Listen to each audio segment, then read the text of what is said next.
Hi, I'm Dr. Nieberding, and I am in the physics department, and I am a lecturer.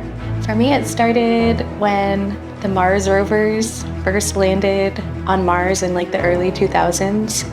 The big question was, is there water there? And grew from there. What really got me into it is I want to keep sharing this cool stuff with other people. I decided I wanted to be a teacher. Now I'm here at UNT teaching. I also like being able to create experiences for students, having these little field trips with them where they can view rare items or special books that you wouldn't normally find in a typical classroom. The inspiration for this rare books experience started in undergrad. They had things by Euclid, who first came up with geometry. They had things by Kepler, who came up with how did the planets move around the sun. Then here at UNT, I checked out the special collections library here to see what kinds of astronomy books that they had as well. So some of the comments that I've gotten from my students have been they didn't realize how the rare manuscripts that they're seeing were the cutting edge science of the time.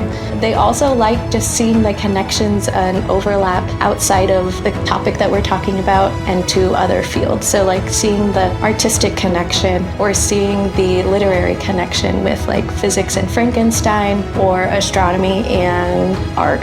My hope when I create these experiences or offer these experiences for my class is to kind of inspire them to see the beauty in these historical art documents and find a connection to that beyond just what we learn in the class. I think having these kind of experiences builds that appreciation for science that they might not have had coming into college. I wish donors could see the satisfaction students get when they finally understand a topic, the aha moment where they're like, oh my gosh, I get it. Oh, those moments always make me tear up because it's they feel so proud of themselves. They feel like they really accomplished something when they have that aha moment.